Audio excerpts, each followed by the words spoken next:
surprised by the lack of spin options, right? Now, I know Zampa is a tremendous bowler and he'll Uh, play all matches, but there's no second spinner because we've seen Sangha do really well in the third ODI. South He was Africa. getting the ball to grip, Hmm. good flight, he was deceiving the Indian batsmen, but he's not there in the squad. So, Yeah. Maxwell, due respect to him, good bowler, but he's Hmm. part time at the end of the day. So, you're banking on him as the second spinner. So I think there they have taken a punt. Let's see whether that pays off or not.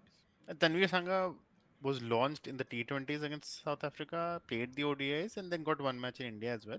So he's shown enough to merit a place in the squad, I think. But he's in the reserves now. That's one Hmm. thing we should tell everybody, that he's in the reserves.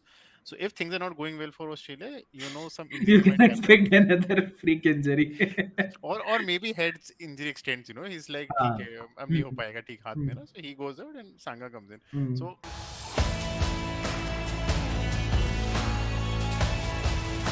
Hello all and welcome to a new video on the Third Man Musings. So as part of our World Cup preview series, this is episode number 4. In the previous 3 videos, we previewed England, New Zealand and South Africa.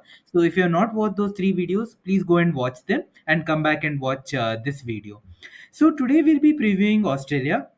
And Australia has a rich history in World Cups, right? The most successful side ever, having won 5 World Cups, starting from 1987. And very interestingly, they have won 4 out of the last 6 World Cups, right? So that shows the era of dominance that they have had in World Cups. However, this time coming into the 2023 World Cup, you would say they have not had the ideal preparation. They lost the series to South Africa recently. They were leading 2-0, went on to lose 3-2, lost to India 2-1 as well, even though they made a comeback in the last one day. So we'll discuss Australia in detail today. But Sumit, initial thoughts? They have lost 2 one-day series consecutively in a row. Do you think that will have a psychological impact somewhere going forward in the into the tournament? So no, and simple answer no, because they are a team associate pedigree with. So they won the World Test Championship also, some months back. So ICC trophies and Australia go hand in hand. So I would think they were trying the combination. So even against South Africa, they didn't play their full 11, right? The bowling was the B side. No Stark, no Cummins, no Maxwell from the batting side, and they were experimenting there. So them winning 2 matches there was again an achievement, I would say, against a very and the team South Africa was playing was the first team they were playing, which will play in the World Cup. India again, they came with that whole intention of experimenting because Cummins wasn't playing all the matches, and then when all the big guns did return the last match, and our Indian big guns also returned, then we saw what happened, right? So he got a thrashing. So yeah, not worried about that. The combinations are very settled. Most of the bases are covered, so they will always compete. And one of the favorites again, no matter how bad the form is. So very confident about them like that. So yeah, we'll go over the squad. Let's start with their batting. So batting has been a very interesting part of their squad because their opener, Travis Head, was one of the key openers since 2022, like having like 790 runs, averaging 60 plus, strike rate 90 plus. So he had formed this partnership with Warner, and then this guy gets injured in South Africa. He has a broken hand, but doesn't require surgery. So they are actually carrying him for this tournament, and he will miss half the matches. So that is how much faith they place in him, and I think that's partly because he is your dynamic opener. Plus, he bowls handy off spin, so they are keeping him handy. Uh, so Head is one of those people who's there yet not there for the first half. Then comes David Warner and Smith. So your thoughts about these two? These two are like legends, and how do you see them playing this World Cup? Yeah, legends for sure, right? Over the last decade, they have been the shoulders on which Australia's batting has, stood up on. And I think what will be most heartening for Australian fans is the return of David Warner's form, right? Yeah. You would remember 2021, 2022, his form seemed to have tapered off, right? You were almost wondering like he's going through the last phase of his career and, he's not there fully. Even in the IPL, Took he off. scored runs for Delhi, but again it was not the fluent Warner, right? So you were wondering, okay, how will his career end now? But suddenly in the South Africa series, he scored runs, right? I think he was one of the leading scorers, and even in the India series, he got runs again. right? And he looked really fluent. He took on the bowling again, as he used to in his prime. Prime, yeah. So that they'll be, I think, very happy. Smith, right? Pure class. He will always be in the runs. You will never see him go through a very bad patch as such. So I think that has been, heartening for them, and I think these two will have to play a role going into this World Cup as well. And to complement them, because they know Smith is not the fastest player and Warner's form was a bit iffy before that, they have groomed Mitchell Marsh and instilled this confidence in him because they made him the T20 captain. And then when Cummins took a bit of a leave, he was captain in South Africa as well. So this guy has blossomed into a pure batter because of all the injury concerns. I think finally he's not going to play as an all-rounder, and very emergency basis he might bowl, but he's going to be the opener while head is out. So he was also very impressive. And the day he strikes, he strikes. So that happened in the third ODI, right? He just 96 of 80 balls, just missed 100 because he was just bashing the ball. He could have carried on so easily. So perfect guy to start with, and I think that's where how they're planning it out. And then the last batter who just came into the squad today is Marnus Labuschagne. So poor guy has been like trying his best, and last 8 matches, 400 odd runs. So he really broke the door down that okay, get me in. And Ashton Agar unfortunately misses out. I don't know, he has an injury. Now let's I don't know what. Injury. Yeah, so I Yeah. don't know if that's a genuine injury, was an injury, but he deserved to be in the squad definitely. And now, as I see it, Warner and Marsh will start, and they will go for the helpful leather that they'll start. And in case a wicket goes, you have Smith to be the failsafe. Marnus is a very good number four. He will rotate the strike, play spin well, and with his current form, it's a perfect top four with a mix of aggression and people playing spin well, and playing the middle overs. So the batting is very sorted with these five batters. Coming to the keepers, Alex Carey, Josh Inglis, not very big names. Carey is a very handy keeper, I think. He scored a very good 98 in South Africa. So does his job quietly. Not, I mean, we too used to Gilchrist. I think that's where the poor guy loses out in comparison. But He has a good sweep, right? I mean, his yeah, game too against much spinners sweeping. is good. He sweeps, and sometimes he come down, dances down the track, and tries to, hit them straight down the ground. So that way, yeah, obviously not in the Gilchrist mode, but still a very handy batter to have at seven as well. Yeah. And Josh Inglis is then like the backup keeper batsman. So he also got a decent run in South Africa, and even in India he hit like a nice I think 40 or 15 one of the ODIs. So good backup keeper, again a middle order batter. So normally they have Peter Hanscom for that role. This time I don't know, poor guy, where is he? But they got this English guy in. So keepers are fairly sorted. I mean, Carey is a good keeper.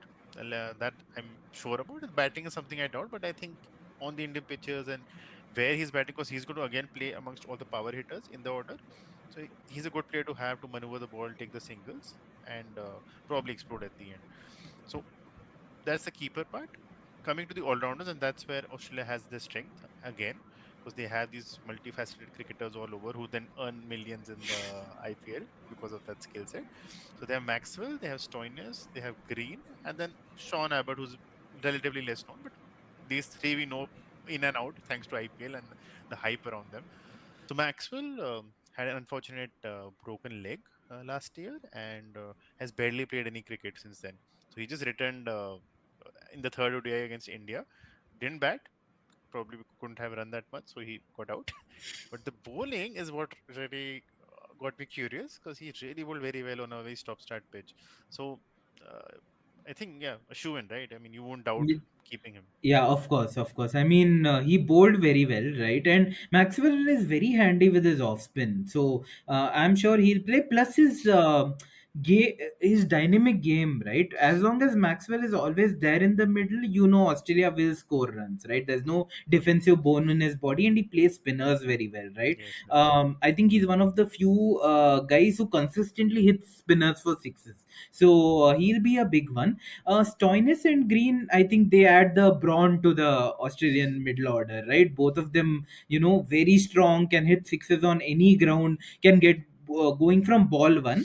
I think Stoinis will be a more better fit in the middle order because Cameron Green, you Not traditionally wrong. seen, is better up front in the order when Hmm. he plays in the top three. But Stoinis again. will be a good fit in the middle order, especially against spinners in those middle phases. Plus, he's a very handy bowler up front as well. Sometimes you have seen him in the South Africa series as well, open with the new ball, Oh right? yeah, So he can play various roles. He can bowl in the middle overs if needed for Australia. If let's say one of their paces go for runs, he can come in and bowl 4 5 overs. So that way they have got pedigreed all rounders, right? If you think at the top of the line in terms of all rounders in the world, Maxwell, Stoinis, Green will fit there. yeah. So yeah, very strong very strong all rounders that they have. The last all-rounder is Sean Abbott. So relatively unknown as he's been around since 2014, but not that much exposure. And he just came into the fore in the South Africa ODIs and the Indian ODIs. And the kind of hitting he did at the second ODI is something which scared me and reminded me that India can lose matches still right at the end. Those are too many runs, so we escaped. But that was sensational hitting from a number 9 or 10 that day he was. So decent bowler. He'll be a backup to the primary big three fast bowlers, anyways. But a good handy option to have for the minnows and when they want to rest one of the big three. So that ways. And jumping to the bowlers. So here is where the squad seems a bit off to me. They have four pure bowlers. And four other mean ones also. Cummins, Stark, Hazelwood, Zampa. We've been hearing this combination since I don't know how many years. Because पूरा time कोई ना कोई rest करेगा कोई खेलेगा किसी के लिए पर वैसे ही वर्ल्ड कप आता है सब आ जाते हैं स्पेशली स्टार्क है स्टार्क जस्ट चूजेस सीरीज मैं एशेस खेलूंगा मैं वर्ल्ड कप खेलूंगा मैं T20 वर्ल्ड कप खेलूंगा एंड आईपीएल नहीं खेलूंगा obviously so Starc but you cannot grudge him because top wicket taken 2015 top wicket taken 2019 so he has performance to back his behavior so you see uh, who do you think are the best two out of the three paces actually because that might be something they have to figure right. Stark, I mean, he'll be my first pick. Obviously, the left arm angle also. Plus, he's a big match player, right? 2015, 2019, as you said, leading wicket taker in both. Hazelwood, I like him because, again, he can vary his length, right? He can go back of a length. He has those cutters also. Cummins, sometimes I'm not convinced in white ball cricket, right? Yeah, Because he yeah, offers pace and he sometimes goes for runs. So my top two would ideally be Stark and Hazelwood, but because Cummins is the captain, he will play, right? I'm yeah, surprised by the lack of spin options, right? Now, I know Zampa is a tremendous bowler and he'll uh, play all matches, but there's no second spinner because we've seen Sangha do really well in the third ODI. He South was Africa. getting the ball to grip, Hmm. good flight, he was deceiving the Indian batsmen, but he's not there in the squad. So, Yeah. Maxwell, due respect to him, good bowler, but he's Hmm. part time at the end of the day. So you're banking on him as the second spinner. So I think there they have taken a punt. Let's see whether that pays off or not. Yes. Tanvir Sangha was launched in the T20s against South Africa, played the ODIs, and then got one match in India as well. So he's shown enough to merit a place in the squad, I think. But he's in the reserves now. That's one Hmm. thing we should tell everybody that he's in the reserves. So if things are not going well for Australia, some You injury can might happen. expect another freak injury. और maybe head's injury extends he's like ठीक हाँ. है अब नहीं हो Hmm. पाएगा ठीक हाथ Hmm. मेरा so he goes out and Sangha comes in Hmm. so yeah 3 4 matches down the World Cup I have a feeling we'll see an injury if the strategy is not working or playing only one pure spinner so jumping to the main 11, and this is fairly straightforward considering I would say it's pretty similar to what was played against India in the third ODI. So for now, it'll be Warner and Marsh to start, and they will start off the blocks fast, give you that start which you require in these conditions. Smith and Labuschagne to accumulate and keep the tempo going. And then you get your big hitters with Maxwell, Stoiner slash Green, and Carey. So this makes your top seven. What would you do for your four bowlers? Four bowlers, yeah. I think start off with Stark, Cummins, Hazelwood, and Zampa.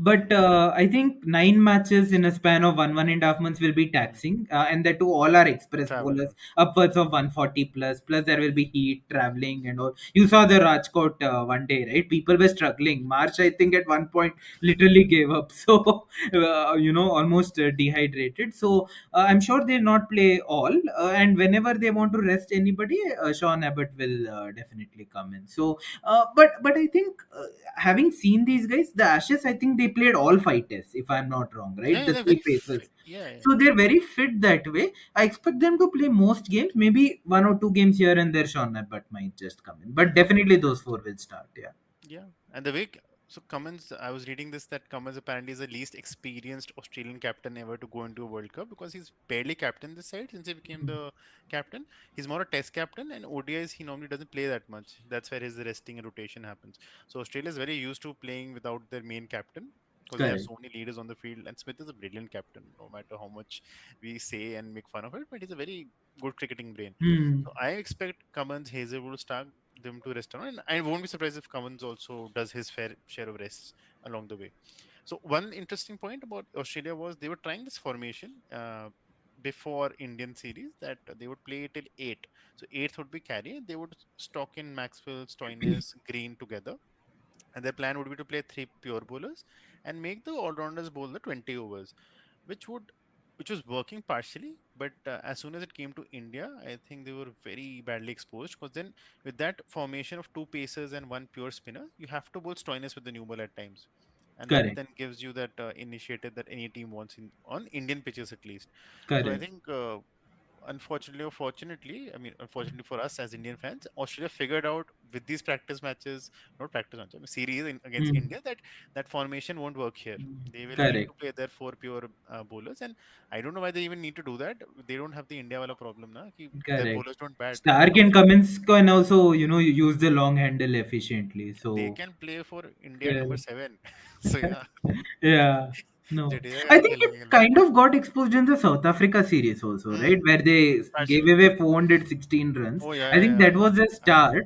And that, I mean, see, you can, those three bowlers, it's not like they will always have great days, right? Yes. Zampa, such a pedigreed एक सौ bowler, went for 113 runs. 13 that day. So Yeah, you will always need to have backup. You can't always say, okay, I'll get 20 overs out of Stoinis, Green, Maxwell, irrespective of the situation, because we've seen them get hit, right? Stoinis and Green, especially, they do get hit.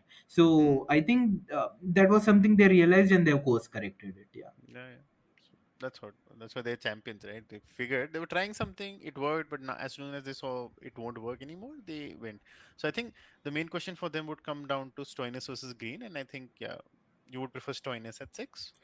Yeah, as I said, because I think, see, you're trying to see who's a better fit for that role, right? Now, you want Mm-hmm. somebody in the middle order because your top four is fixed. Stoinis always has better pedigree in the middle order. Green is Yeah, more well accustomed at the top. top. And Stoinis's bowling also, I think, will suit the Indian pitches more because he Mm-hmm. has more of those cutters and variations, whereas Green normally banks in the ball and, is quicker off the pitch, whereas Stoinis can vary the pace slightly. So I think they start off with Stoinis, but I expect Green to play some games. Yeah, I'm yeah, sure he'll come in, but I expect Stoinis to play the majority of the games.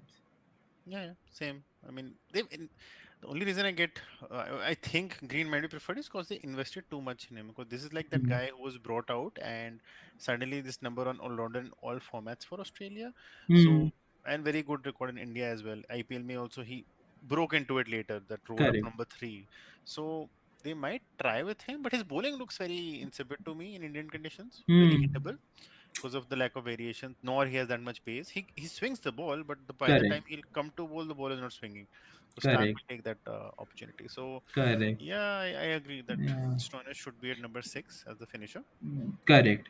And considering Green also didn't have such a great Ashes, also, I know it's a different format, but even at the start of the year, a lot of things were expected from Green. In fact, Marsh outperformed Green in that Yeah, yeah, yeah, with Ashes, that right? century. Yeah, And and that brings us to another point. Marsh could bowl at some point in this tournament, right? So that way, even if Green doesn't play, Marsh can also chip in with a few overs, later in the tournament when he's fit to bowl. So Australia seem to have a lot of bases covered. I think the spin one is the only weak link, so to say. yeah, yeah, definitely. And I think, as you said, right, that surprise injury is around the corner, which will happen, and something like what India did. So people are saying India, right? Because Abhi Ashwin has also come into the squad.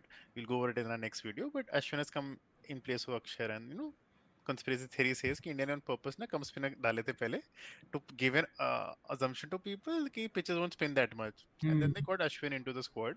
बाकी सब pacers उठा के ले आए कि India में spinner नहीं रख रहा है तो मतलब pacey pitches होंगे. Hmm. तो Australia was smart. They kept reserve में Sangha. So I won't be surprised. I'll be sure. I'll hedge my bets on seeing him in the squad by match 4 or 5 if the pitches are such. I think one thing we need to consider is when the World Cup is happening. I think Correct. it's onset of winter. There will be a dew. So I think maybe that's the logic. And in dew, your paces are going to be better than your spinners. So maybe most of the teams will be banking on the paces because you want to be toss agnostic, right? Correct. So yeah, I see that spinner is the only issue with the squad. Otherwise, all the batters are in form now that they've played good matches against South Africa and India, like good opposition. So Smith looked $1 million in the third ODI, for example. Mandis has been form. One looks like old Warner. Marsh is Marsh. He will give you some 1 in 3 matches he fires, he'll win you the match. So yeah, I think that's why they're champions, right? So a top four for me is a shoe in unless some dramatic thing happens. Yeah, So what about you? uh, You think? definitely. I think they should make the top four easily. But again, that's what. Whom will they meet in the semis? Will it be Uh, India? Will it be England? Or will it be any other strong team which has peaked at that time? Right. That needs to be seen. But semis seems to be a shoe in, and they always up their game in for the ICC World Cup. tournaments. Right. That is always true with Australia. Even the weakest Australian sides always up their game. So 2019 they didn't have a great squad as such, but still they made it to the semis. So Hmm. that way I think they'll make it to the semis. From there it's then a matter of two games, of course. Yeah, that's yeah. I think covered everything. Yeah. Yeah. So on that note, folks, we have come to the end of the Australia preview.